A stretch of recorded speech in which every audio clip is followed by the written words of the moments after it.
Before we jump into the episode, I want to talk to you about Drops and Collect by Soul Savvy. With Drops and Collect, you're able to stay ahead of the game. Using Drops, you can enter raffles and set alerts for any and all restocks, and it will help you never miss a release ever again. And after you cop some fresh kicks, use Collect to manage your collection.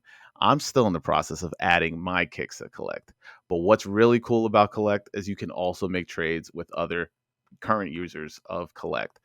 And if you're a member, there's no fees. But if you aren't a member, don't worry about it.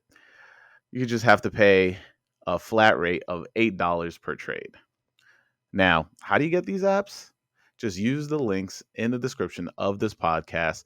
Download these apps and grow your collection by helping this podcast at the same time. That's right. Use the links in the description and start expanding your collection today. Hey, Sean, welcome to the podcast. Oh, thanks for having me on. Appreciate it.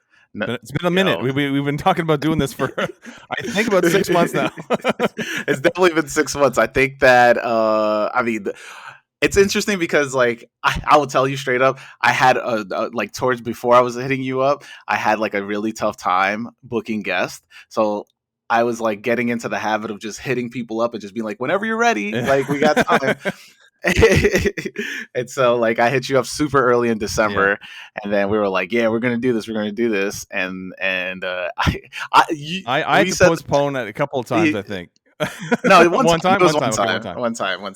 But I was like, I should probably hit him up because I did not hit you back in January when you said, let's do this in January. Yes. Yeah. And I said, and sure. And then I said I had to postpone. And here it's April. It's April. But we're here. We're here. It's such a huge honor to have you. And for people who aren't familiar with you, how about you introduce yourself and where to find you? Well, my name is Sean Collard. I'm scollard23 on Instagram and everywhere else, I guess. I'm a teacher from Montreal, Canada, and I've been into sneakers for a long time. I'm also on a podcast of my own called the Sneaker Podcast with my crew there. Mm-hmm. And so at the Sneaker Podcast, you can check us out there. But I've been doing this for a little while. Yeah. Got to get a little cross-pollination going, you know what I mean? For sure, anytime.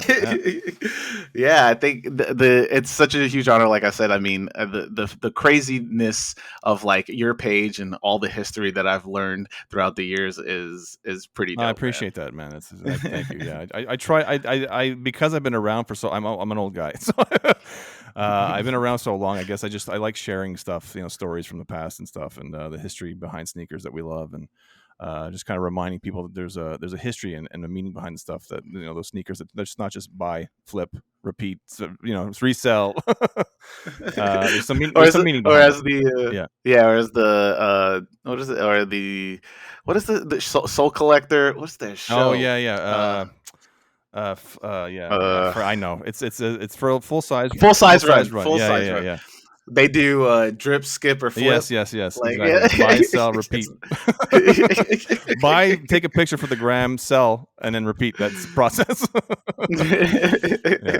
We don't do that here. We're here for the stories. Right. And I bring you on just to ask you this question. It's funny. I just said just to ask you this question, but it's not. This is just the beginning of the podcast, everybody. To ask you the question that I ask every guest each week, and that is, what's your first kicks? What's that first pair of sneakers you absolutely needed to have? That it's going to go back a ways. So like I mentioned, I'm 49 years old, so I've been doing this for a while. The first pair of sneakers I ever really remember genuinely wanting, I was in 1984. Yes, 1984. Not sure how many listeners were born back then, but we've got a couple. Yeah, good. But no, I was all kidding aside, I was a huge Magic Johnson fan before MJ came along, and so I remember, and I started playing basketball when I was about 7 or 8 years old. So now I'm about 10. And I remember wanting the Converse Pro Stars that he was wearing, Magic Johnson was wearing at the time in 1984, 85. And so I got those for that basketball season, 84. And that was the first pair I really remember wanting badly. And then, of course, if I can lead it into something, when Michael Jordan came around, I was like, oh, wait a minute. And then I started seeing, you see the Air Jordan ads and stuff, and this buzz around Michael Jordan. And I remember vividly wanting I didn't like at the time, like everybody loves the Jordan 1 now, but at the time it was hard to figure out what a Jordan 1 was. You knew it had that sort of ball with wings on it. Right. They look like a dunk. They look like most other basketball sneakers, Nike basketball sneakers at the time. So I remember figuring out that what a Chicago 1 was. I didn't know what it was. There's no nickname back then, but it was the white and red Chicago, or the white and red Jordan 1. And so I remember wanting that sneaker and seeing like guys in, like, I was probably in grade 6 at the time. So I remember seeing high school students, like in tournaments I'd be at, like wearing these Jordan 1s, and I wanted that. But I couldn't get that because it was too expensive. Who the hell knew where to get those things back then? And but I was able to get the AJKOs back in 1985. So that was I got those for $19.99. My mom agreed to get them for me for my good report card or something like that. She said, "I'll buy those for you." But black and red AJKOs were my first pair of Jordans.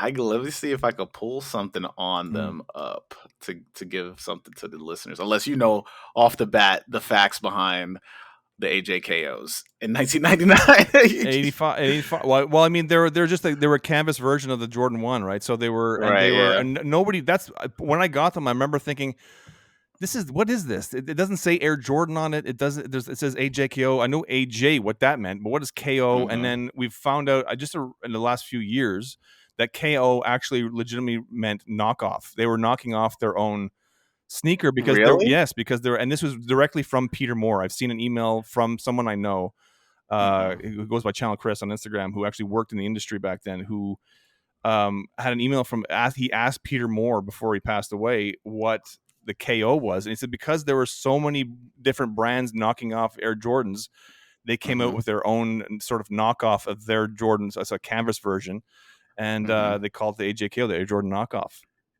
I got a little synopsis, so we can add a little bit of contexture to this. The original Air Jordan 1 KO high swapped leather for canvas in 1986 and featured AJKO on the wings logos instead of Air Jordan. Right. I'm reading from a 2012 retro, so let's skip that. Air Jordan 1 retro KO high in quotes AJKO features the iconic bread colorway on a canvas upper with leather on the swoosh and collar. It also comes with Jumpman branding on the tongue and an Air Jordan 1 sole unit instead of the shoe's original Nike Vandal sole. Right. So that was the retro. Yeah, 2012. Yeah. My bad. Everybody's like, no, he messed up. He don't got his facts. It's all good. Man, that's wild. I mean, that's a coming out story right there. So to speak, it is. Did that shoes just spark? Like you were just like, I gotta get. Now I'm getting all the Jordans. Because back then, first of all, we didn't know there was going to be an annual model, right? This is just the first beginnings of an Air Jordan. So the first Air Jordans released, there had never been a shoe that came out with an annual model before that. So I didn't know what that meant, and I was excited about it, but at the same time, like I said, because it was canvas and because it was like it would look different than the leather version, I didn't know that I liked it that much. I actually didn't like it that much because it didn't look like a basketball sneaker. It looked like again canvas. It didn't make any sense to me, so I wasn't really. I got it, and I was happy to get. I had like an Air Jordan, but it never felt like an Air Jordan to me. So the first time I saw the Air Jordan 2. Which was 1987 during the dunk contest, and I was like, oh, well, what's this? I didn't know what that was. Again, you don't know that there's a new Jordan coming out until you see a commercial or whatever. And so I saw the dunk contest in 87. I said, well, that's interesting. I didn't see a swoosh anywhere on it, and I was like, what's that? And then a week after the dunk contest in 87, I saw a commercial, the now infamous Imagination commercial, where he's in that the dark gym and the baseline kicks in and does the rock the cradle dunk. And then you get a good close-up of the shoes at the end. It says Air Jordan's all in the imagination. And that's when I was like, oh, damn, I need these shoes. And sadly, because they were $100 US, I was not allowed to get those shoes. And so that's what sort of sparked this obsession I've had with the 2's ever since, because I was never actually able to get them as a 13-year-old kid back in 87. I mean, not to skip too. Like I'm skipping literally to like 6 months ago or whatever, 4 months ago. But like the fact that you had like OG like OG stuff from the original pair and then having to send that to Nike. I mean, I don't know. People don't. I'm skipping too much Yeah. ahead because people don't know the story Right. if they're listening. So I've definitely like, what was that feeling like, or like how did that happen? Well, How did that it come about? wasn't me who had the OG stuff. It was my friend. Oh My yeah, yeah, friend yeah. Todd Friend, had it. Yeah, friend. friend Todd Yeah, had it. So yeah, shout yeah. out to him, Todd Montero. But he I they Jordan Brand reached out to me because I'd been posting literally at least once or twice a week for 5 years Mhm. about how I wanted the 2's to come back, and initially it was to celebrate the 30th anniversary, but then it never happened. So then I just kept posting every week, and it was something for me to post, and I love the 2's so much that I was happy to post about the 2's. So um, I guess the brand caught on, and in April of 2020, they reached out and said, "Listen, we're doing this. We're bringing them back, and we're Mhm. bringing them back like OG specs, the box, the hang tag, the booklet, everything the OGs came with." The problem was that in Nike DNA archives, they didn't have the booklet or the hang tag for some reason. Mhm. Yeah. So I didn't have it, but I knew exactly who did. And this guy Todd, my friend Todd, is almost, if not more, obsessed with the 2's as I am. And I knew he Mhm. had his OG pair. I wasn't 100% sure if he had the hang tag and booklet, and so I reached out to him. He did. And so he was able to get them high resolution scans of his booklet and hang tag and sent them off to Nike and then our Jordan Brand. And so every booklet and hang tag that comes with the 2's that released in 2022, they're from his booklet and hang tag, which is nuts. Yeah, Yeah, it's yeah, absolutely. You're like right there with yes, that whole yeah, man. process too. Yeah, it was cool. It was Yeah. it's a very surreal. It's very like to think that and then so they sent me a pair because Mhm. I helped them. I mean, it wasn't much help, but I helped. I guess because of my passion for the 2's, they felt they want to like No, no, reward it. you gotta claim it. You gotta claim it. You gotta I am claim it. the You 2's were the man. you were the middleman to you were the I am. broker I in the was. I deal. brokered the You're deal the between. Yes, broker. they. Yeah. I was just baffled by the fact they didn't have those pieces in their archives, but they didn't. And I'm Mhm. glad they didn't because it worked out. But then they sent me the shoes in September of 2022, and I obviously was beyond excited and they were amazing. And then the manager of the department sent me an email. I sent him an email thanking him, and he sent me an Mhm. email. So there's a little Easter egg in there. Did you see in the booklet? Did you see it? I'm like, no. So I go look and there's a little thank you to me and Todd in the booklet. So everybody's booklet that it comes with has my initials.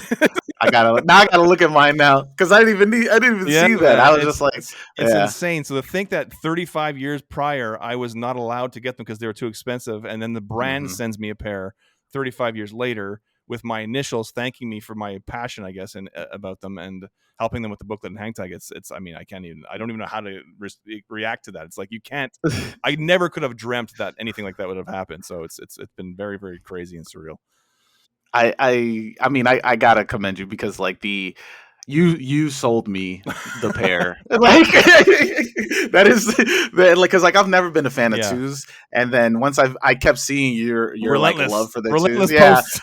yeah it was just like twos is in my head and then like Yeah, they dropped on yeah, sneakers and I had $100 gift card because my job listen everywhere I go I'm the sneakers guy yeah, so yeah, yeah. like my job for my birthday last year was like, we're gonna give you money for you to buy on Nike. Nice, So they gave me a gift card. So I used the gift card on the twos, and I paid like $100 for the twos, nice, basically. nice. So I was just like, but it's only because you were like posting it so much that I was just like, yeah, I'm gonna do it. And then I was just like, I'll just use the gift card. It won't be like. Yeah, And so yeah. yeah, it's my first Oh, twos. And nice. Well, I mean, what? yeah, well, That's been a crazy thing too, just because with the power of social media, I guess. But like, I've heard from a lot of people who said they never cared about the 2's, never thought about the 2's, didn't mhm. like the 2's, and then all of a sudden they're getting their first pair of 2's, and it was the Chicago's, and I was like, that means almost more to me than what happened with Jordan Brand. The fact that people are like, I've inspired people to like a sneaker, which is it's never. I would never think that would ever happen,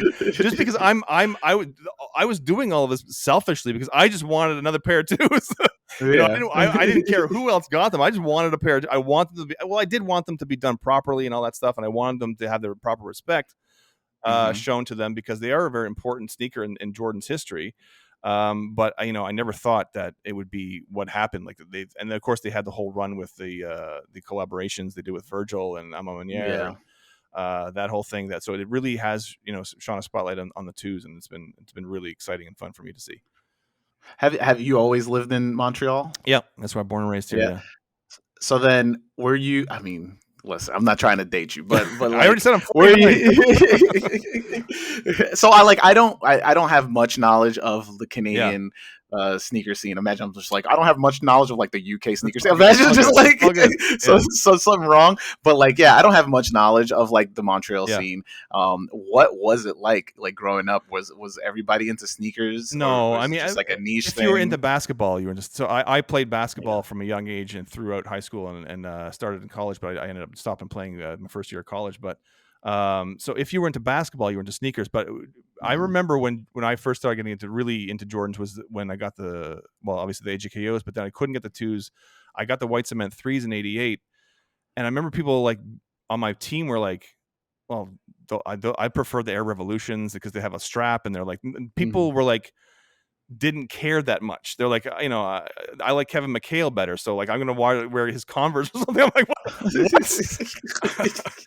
I never made and people. That's the thing with especially just even aside from sneakers with Michael Jordan, people were like very polarized back then. Like he was obviously this very Hmm. exciting player to watch, but everybody Yeah. was writing him off as he's just a scorer. He's not going to win a championship. So there were a Hmm. lot of I became a fan very early on, and I was like from the get go because he was just so compelling and so exciting to watch that you couldn't as a 12-year-old, 13-year-old kid when he first entered the league for me, you couldn't help but watch him. But then obviously an extension of that is that you get into the sneakers, and if you're a basketball player, you wanted the sneakers that your favorite players were wearing, and that was a kind of Hmm. cool connection that you could have that you could see them on TV on a Sunday afternoon and then go, get them the sneakers in the store. But in terms of a I gotta scene, know. yeah, go ahead. I gotta know. As you're playing ball, did you stick your tongue out like Michael? You know what? I didn't stick my tongue out, but my hand to God, you can ask anybody in my family. My grandfather used to always bite his tongue,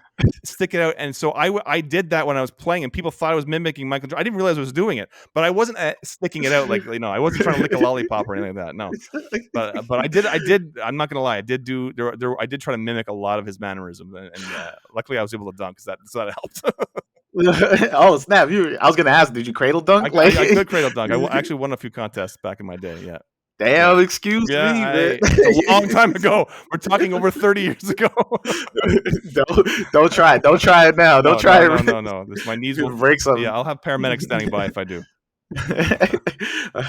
But yeah, the sneaker scene in There was no Montreal sneaker scene was as no far as sneaker I scene. mean there was a sneaker scene in terms of if you played basketball. Like I said, if you played basketball, you always notice, or at least as I remember it, we always noticed each other's sneakers. But Yeah. in terms of a scene, there was not much of a scene. No.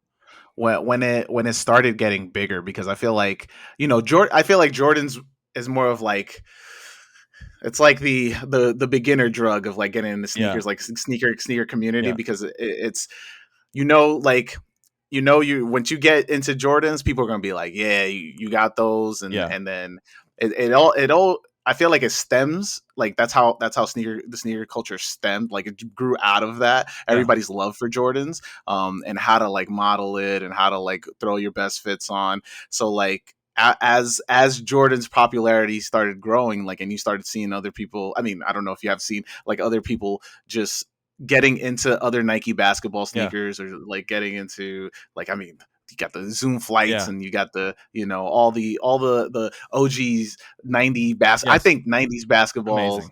sneakers are Yeah. just undefeated Yeah. in my Oh, for opinion. sure.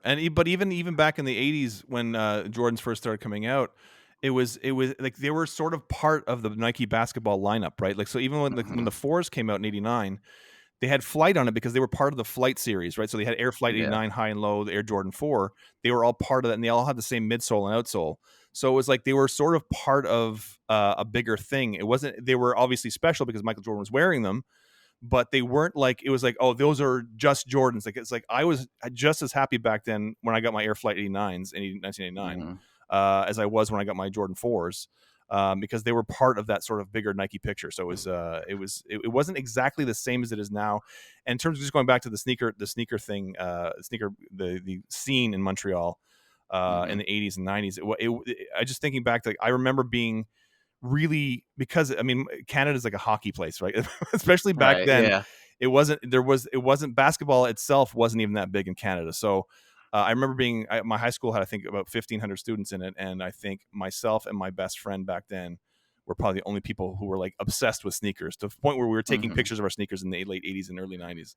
And I don't know anybody else that was doing that in my high school. So it's like there was no scene. I was the scene. I was it. I was a scene to myself. Like no one cared. I was like the weird guy who was like wearing his sneakers, and people would try to step on them and stuff. And Oh, I hated oh, that. I I hated never that in high understand that, school. man.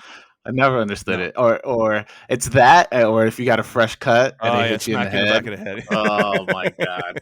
Like stop! Yeah, yeah. Like I don't know if they do that now. If the kids who are listening, if they do No that now, joke. let us I've know. had coworkers, grown ass people my age, and if I wear like a clean pair of sneakers, they're like, "Oh, those are too clean. I gotta step on those and make them dirty." I'm like, "You're like 55 years old. What are you doing? Why are you telling me you're gonna step on my sneakers? What is this? We're not in high school, But I do work in a school, but that's Oh yeah, I was gonna yeah, say like you do. I was gonna say like you do work in a school, so maybe they're they're the reason stuck. why they're still in They're stuck. school. Yeah, Yeah. yeah. Oh man. I mean, what uh what I messed up? Why? Okay. What influenced you into starting the Instagram and like doing the documentation of Well, Jordans I knew or like sneakers in general? yeah, I mean, I started following. I heard about this thing Instagram, and I started following. Hmm. I realized at first I didn't know what to do with it. Like I posted a couple of pictures of sneakers. Like, what am I doing with this? And then I followed Jumpman Bostic early on, Yeah. probably 2014, I think. And in 2015, early 2015, he did this thing called 28 Days of J's, because his birthday month is in February. So in February Hmm. 2015, he and it was like a different pair of, February 1st, Jordan 1, February 2nd, Jordan 2, and then so on. And so I followed along with that, and I had probably 26 followers at the time. And then he gave me a shout out, and somebody else gave me a shout out because I was following along with that. And so I got I got 200 and something followers now. And that was kind of cool. And I knew that I had a lot of sneakers, obviously, but I also knew I had some older pictures of myself and from the 80s and from the 90s wearing my OGs. I thought Hmm. there's some stories I could tell on this platform that isn't being told right now. And I thought there was something I could add to this. I hate using the word space, but a lot of people say space. I'm going to add something to the sneaker space on Instagram. I just wanted to post some stories about it on Instagram. That's all it was. But so yeah, I knew Yeah. there's something I could add that wasn't really being told, and because I had these old stories, and so that's what I did. I had these old pictures, and so I started posting these throwbacks, and so people started getting recognizing that and seeing like I had these really old pictures of me dunking and stuff and wearing these OGs, and it was something that was kind of cool, and that's sort of where I got my start. And I used to tell really long, I still do sometimes, but like really long caption with stories in my captions. Yeah. I've read them. I appreciate that. It's very time consuming because they're long, but and people would tell me like from the get go, like this Instagram is not a platform to tell stories, and I'm like, oh well, I feel like doing it, so I'm doing it, and it got me noticed by like Jordan brands. Yeah. So there, You're like, whoever you were. you're like, eat that. This is Yeah.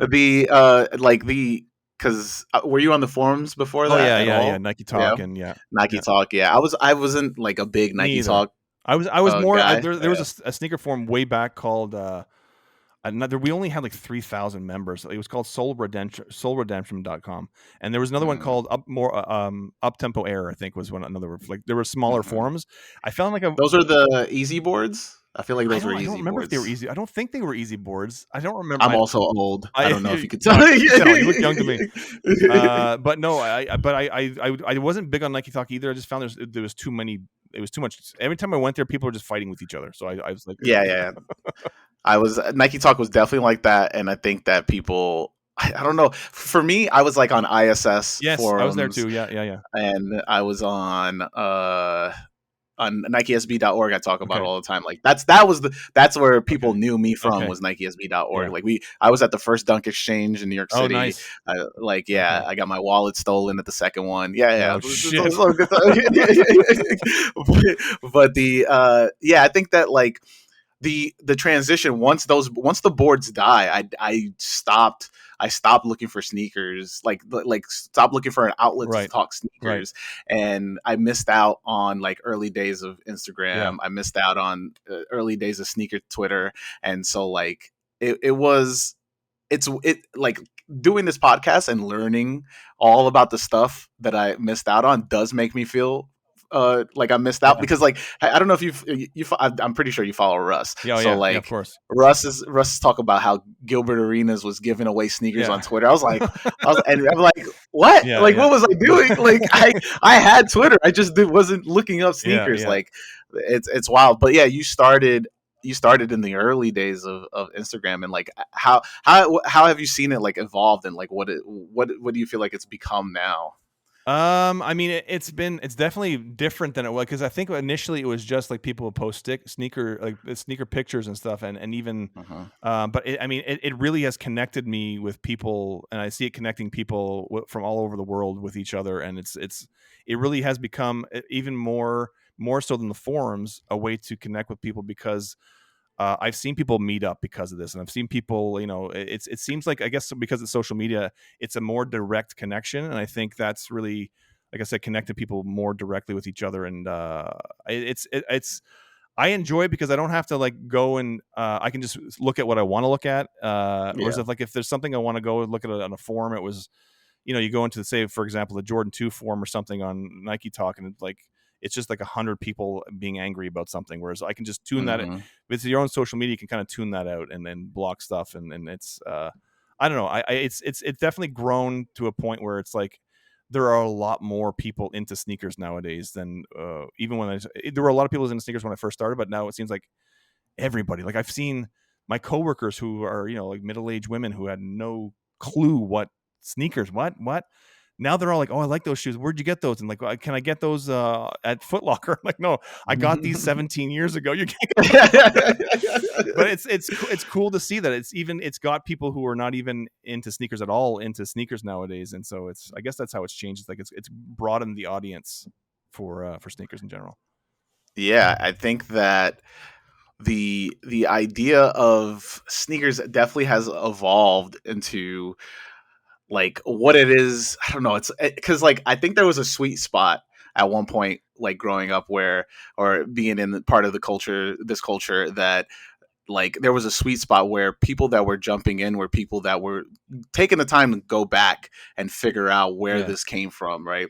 And then now we're getting kind of just this big uh I want to say like a funnel. Like Yeah. we're just getting a big Yeah. funnel of just like the big brands are just being like, this is what you should buy next, and Yeah. then this is why. And when you were growing up, how did you stay on top of what's coming out next? It literally was just watching what Michael Jordan. It was watching basketball. Is watching the Yeah. commercials during the basketball games. It was print ads and magazines. There was no internet, so it was like that was literally the only way you could find out what was coming out. Was watching to see what Did was on you people's feet. did you have East Bay up there Feet. or What people on people's feet. Beats? Feet. No, we didn't have East Bay up here. We didn't have it in Canada. No, once obviously it was online. We could order from there, but we couldn't. We didn't have the catalogs up here. No. No, yeah, I mean East Bay, Yeah. like that was like window shopping from home Yes. Yeah. that was the first taste of it because I lived by a Foot Locker. So like at one point in my life, I lived by a Foot Locker, and so I would constantly do the walk Yeah. by Yeah. and Yeah. then be like, I'll talk to the employees. Well, They're like, man, no, exactly. That was the other way yeah, to do it too, right? You go to your local Foot mhm, Locker and local mom and pop shops, whatever you had around you, and you just talk to the people who were there, and they would, if you got to know them well enough, maybe they'd show you a product book or something like that, or talk to you about what's coming out, and definitely a way to find out what was coming out.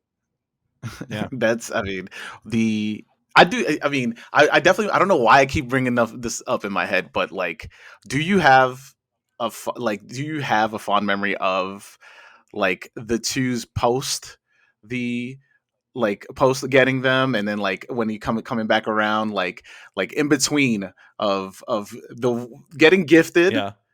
and then your first pair? Where is there a fond memory in between that? A fond memory between getting gifted the pair last year and then between then and now, you mean? Hmm. I think when the original, like, so I got them in September and they launched December 30th, is watching the excitement from people on Hmm. launch day on December 30th, and everybody, like dozens and dozens of people tagging me and messaging me, I got my pair, and seeing how excited other people were that was amazing to me because I didn't expect that. I thought people would be like either angry that they couldn't get them, but they were pretty readily available, so it was Yeah. easy for people to get. So I was excited to see everyone's reactions when they actually were able to get them, and then seeing them on people's Because feet and stuff, and seeing them all. yeah, My feed was just filled with Jordan 2's. It was straight twos. straight 2's. Because I remember as they were coming out, you were posting. You're like, I got like 4 pairs. Like I was like, I was up to at one point I had 12 pairs in my possession, but I helped. I shipped off a few off to some friends who couldn't get their pairs, and I actually returned a few. A Nike. I ordered one pair off Nike here in Canada, and they a size 11, and they sent me a women's 11. So I had to send that back because I didn't fit it. Women's 11. My wife's feet is not that big. So yeah. You got the whole family got it. Yeah. Well, me and my wife. I have no kids, and I thought you did. My bad. No, but I did buy toddler size because they're cute. I know if it's gonna happen, I know what's the shoe that's gonna be on the picture. That's right. Exactly. There were so many. What were your thoughts on like the collaborations or like the Radio Raheem 2's? Because like I'm not like I said, I'm not a big fan of 2's, and I feel like 2's do get a lot of flack. People think they're like ugly and stuff like that.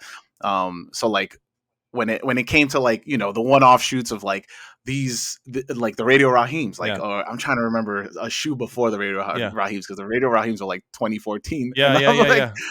So like, what were your thoughts on that? Because I know those like not having the Chicago come out, but then having other colorways come out. That drove me nuts.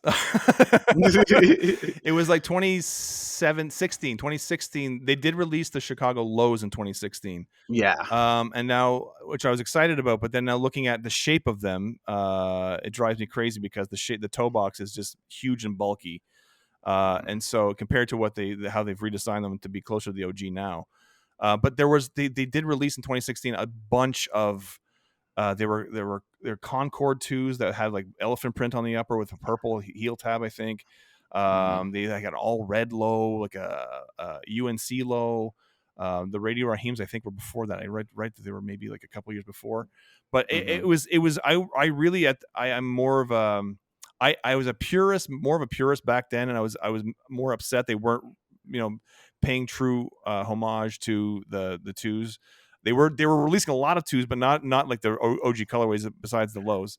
And so I was kind of pissed off then. But then cut to that last year, or actually we'll start with the Virgils, the Off-White 2's in 2021. I was so excited because it meant they redesigned the shape, and Virgil really worked with them to do something special with those. And so I was excited to know what was coming out and all the different collaborations. They were like major hitters. Like I said, the Off-White 2's, the Alma Manier 2's, and several others. And I was excited about those. And so it meant that people were getting excited about 2's. For me, it was whatever makes people excited about the 2's, I was happy with. And that seemed to do it. So they're not as hated as they used to be, I don't think. No, yeah. I think it's starting. I mean, that Alma Manier 2, just like, I was just like, this is dope. Yeah, these are dope. Yeah. How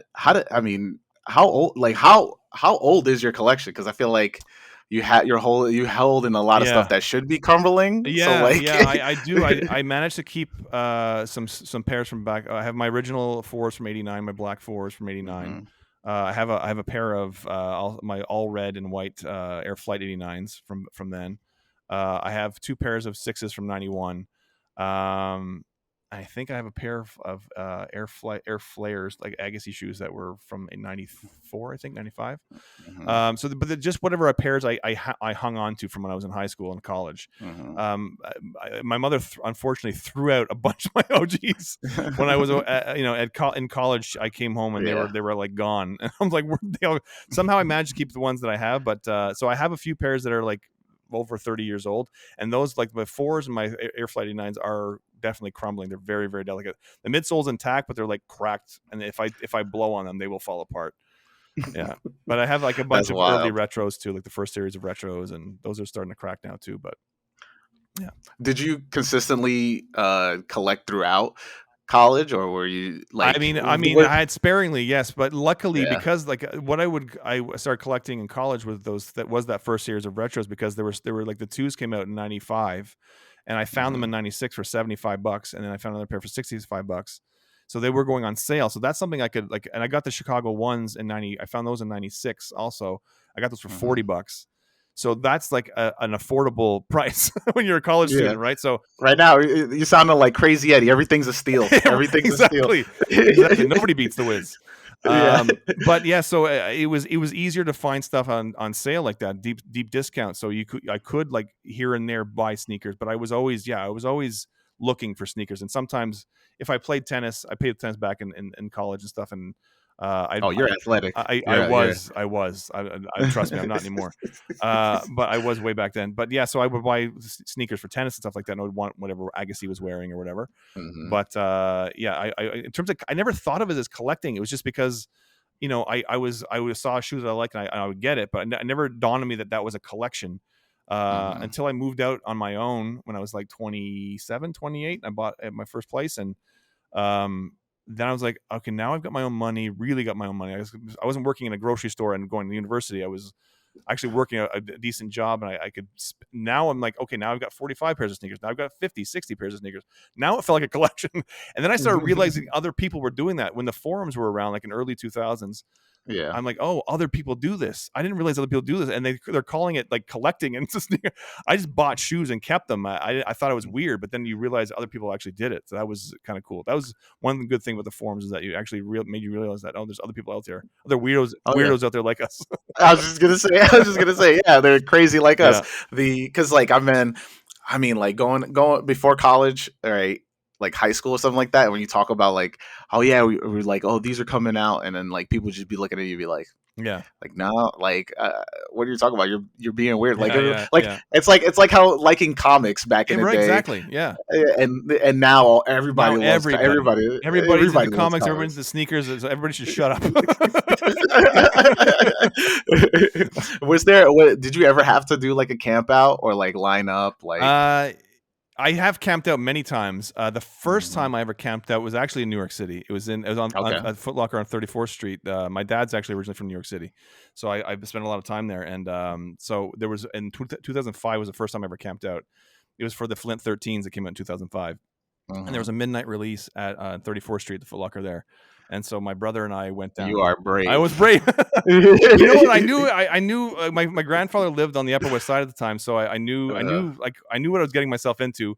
But my brother and I went down at 34th and to the 34th Street Foot Locker, and we lined up, and we got there around, it was a midnight release, and then we got there around, I think, probably 10:30, and there mhm. was probably 75 people in front of us. I'm like, oh, they probably have a lot of pairs because it's a New York City Foot Locker. There's probably a lot of pairs, and main location too. And so, and by midnight, there were hundreds and hundreds of people behind us. And then we went inside, and it was so cool. They roped off certain sections, and you had to go. You had to tell them your size, and you went to a certain section where your size was, and guys were Mhm. literally bringing just stacks of that size to the benches that were on the floor and stacking them down. You could grab as many pairs as you wanted. So that was my first camp out experience, and I've camped out several times since, but not like, I've never done an overnight kind of thing.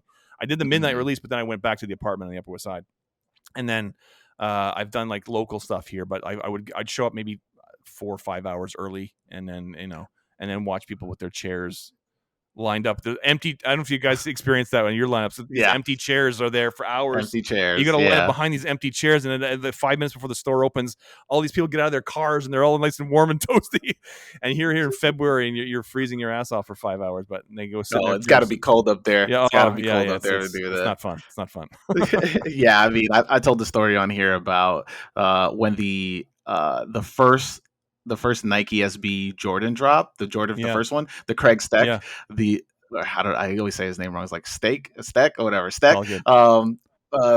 That drop, I went to Supreme and I go there and I'm like, I went 4 hours before they open. No, 5 hours before they went, because I was there at 6 a.m. So I get there at 6 a.m. I'm standing online, and this guy just like, as they are about to open, this guy just pulls up, and he's just like, it's like, oh, my chair's here, and he's in the front. He brings like, and then like a minute goes by, and five other people come out, and it's all his people. Oh We man. go inside. They only had 3 pairs of sneakers, Oh or yeah. 4 pairs of Yeah, of sneakers, course. and yeah, I was just So like, annoying. cool, Yeah, yeah, yeah. cool. That's happened to me many times, and it's never fun. It's so, and it's like the owners can't. They say they can't do anything about it, but they just don't. They don't care. I don't think they care. Yeah.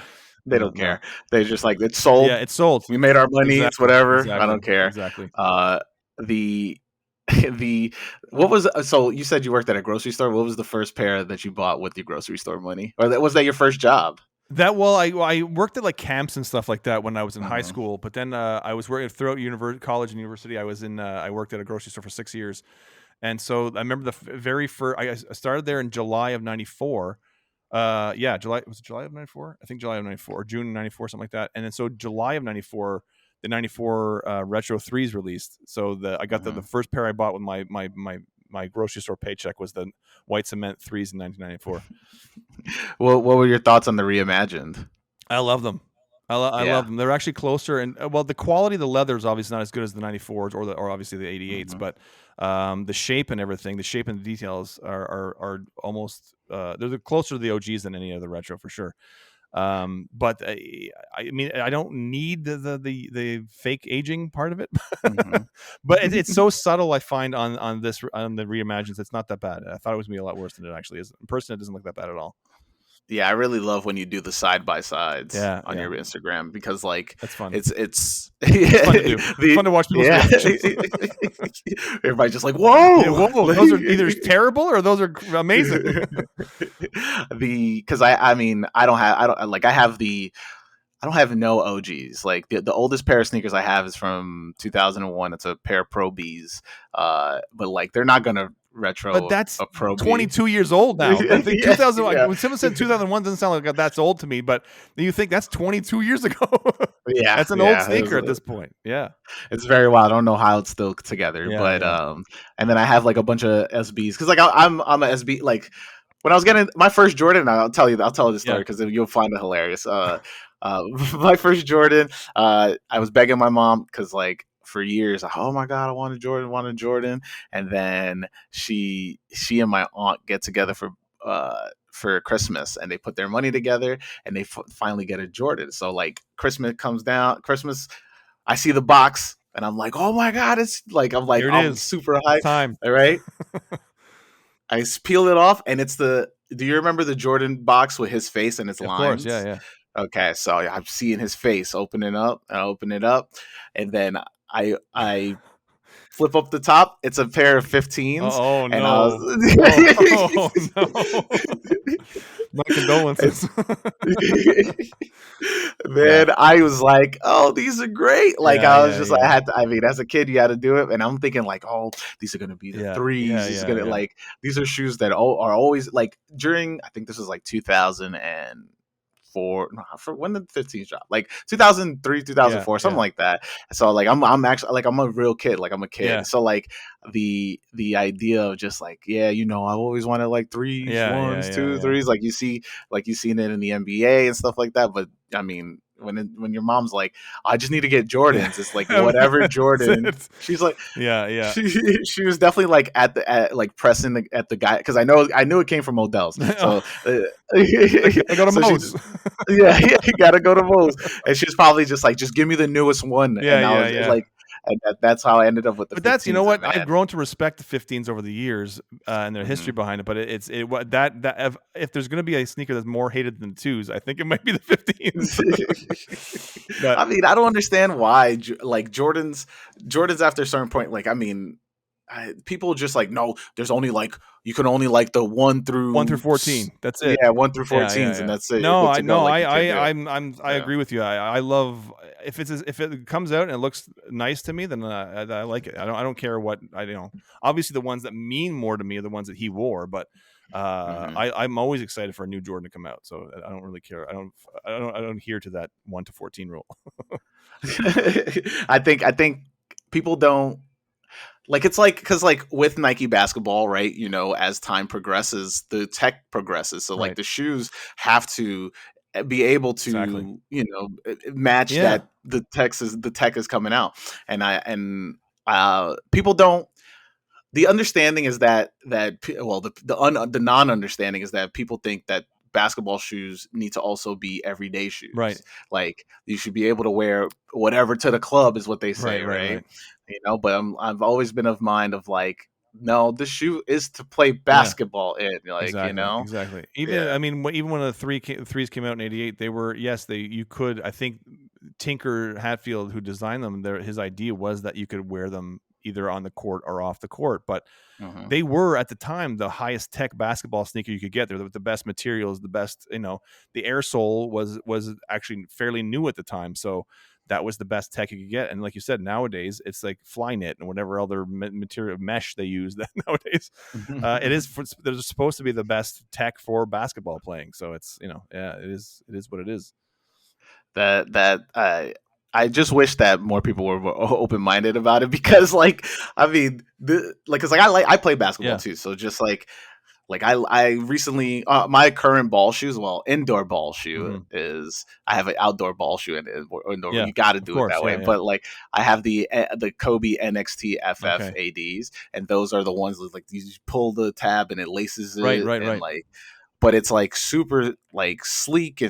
and you get the ankle support that Kobe always Yes. looks for in his sneakers, and like you if you don't if, the hardest part about that is like people don't get the chance to be like, okay, I'm gonna go try these out in the store and play Right. basketball, or like the process has changed of like buying Yeah. sneakers. Like you can't like I don't know when's the last time you were like, let me try this Yeah, shoe you on can't in do the that. They store. don't let you do it. They're like, try it on. No, you're gonna buy it or not. Buy it. If you don't buy it, get out of here. Yeah. It's definitely it's changed because like people are even talking about like, okay, if you try on a shoe in store, is it still dead stock, or like Yeah, there's yeah, yeah, yeah. debate over that now. Yes. I don't know. It's I just mean, I wild. don't. For me, listen. I ideally, I would not want the shoe to be tried on, but Mhm. if it's been just tried on in the store and it's no dirt on it or anything like that, I mean, who cares? I mean, if it's the only pair you can get at that store and it's like selling out everywhere else, grab that pair. Who cares? But I think people they're often talking now.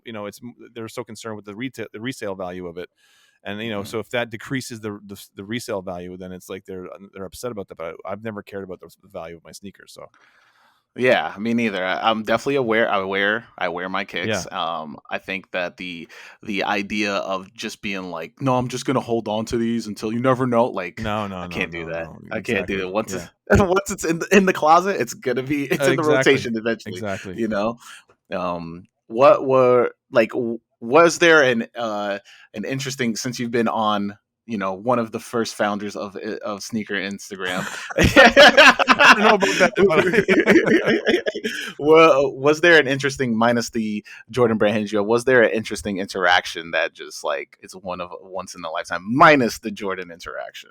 yeah. Well, I mean, if it's not Jordan, it's been mostly Jordan experiences. But I will say that Virgil Abloh hitting me up, Oh that, yeah, that's that right. was That is the craziest that thing, was a man. crazy experience. Yeah. So and again, it was one of those situations where he just appreciated my passion for the 2's. I had no Mhm, idea he was following me. The off-white stuff wasn't in my wheelhouse at all. And I made, I've spoken about that on my podcast many times. That I remember the off-white ones came out, the Chicago's, and I was like, well, I didn't understand that. I didn't get it. mhm, So I wasn't following Virgil. And then I remember one time somebody told me, hey, go check this thing out on Virgil's page, and I went and I saw that it said follow back, and I'm like, oh shit, he's mhm. following me. Okay, I followed him, and then then there was the buzz around the 2's came out, and that he was doing the first collab was going to be with Virgil, um, and I was excited about that because I could see in pictures, it started coming out and surfacing, and I saw how they were obviously they sleeked out that toe box and they were looking a lot more like the OGs, and I was excited about that, so I Mhm, started posting about it. He one day in October of 2021, he was 2021 or 2020, I can't remember, maybe 2020. He all out of nowhere, I posted about his sneaker looking his off-white 2 looking so good I was excited about it. And he Mhm. started in my comment section on my post having like a Q&A in my comment section, like answering people's comments and questions. And I was like, what the hell is happening? So, and like literally spent hours and out, like not just, it was like hours he was doing this. And like the next morning he was doing it, like answering people's questions and explaining what his theory was behind it and what his inspiration was behind why he did certain things with that sneaker. And I was amazed. Mhm. So I DM'd him and I said, thank you for taking the time to, that means a lot to, people are really, it's eye opening for a lot of people and I appreciate it. And then he said, hit me with your shoe size and your apparel size. And I was like, oh shit. And so that, which was, I was blown away because I was excited for that sneaker because it was such a nice Mhm. looking, homage to the OGs. And then, so November came around and I not only got the sneaker, but he personalized it for me and wrote for Sean on one shoe and via Abelo on the other, and personalized the box and everything. And it was like, I couldn't believe that, what he took the time to do that. And then obviously it was less than 2 weeks later that he passed away. And so Yeah. in retrospect, thinking about how that happened, like that one of the last things he did was sign a pair of shoes for this nobody up in Canada, just because I liked the 2's so much that he thought he wanted me to have a pair of his shoes, and he personalized it and had such nice words to me in his DMs and stuff about about my passion for them. And that was another like crazy surreal moment where it was such a sad thing, but it's like, it speaks to what a generous person he was, and like really a Mhm. person of the people that he, people like to, bash him sometimes, or would used to anyway, before he passed away, about how he would like rip things off, or it was lazy, some of Mhm. his designs. And but he really was for the people, and he really was passionate, and he really was about community. And so to have something that was from him directly, and to have gotten to speak with him a couple of times was really something that, again, the power of social media, right? Like, I posting my stuff, my insane obsession with these 2's, I never thought anything would happen from it. And then there you go. That is, I mean, that's a wild interaction. I think that, I mean, I'm a big Virgil fan. I Yeah. think that he was what, I mean, I went to school for partially graphic design. So Right. like, learning about like pop art and Andy Warhol, I think Yeah. he was the antithesis of the current day and age of pop art. Like, that also involves with like, taking stuff and repurposing stuff, and his idea of just like, I mean, he was also into like everything. He was into doing Yes. everything. And Yeah. I went to his Brooklyn Museum exhibit. Mm. And so like, I literally have like shirts from it and stuff, like, because like I am a fan. I never Yeah. could afford off-white gear, Yeah. so like whatever piece of Virgil like stuff, memorabilia, whatever, Yeah. I will buy that it's affordable. Sure.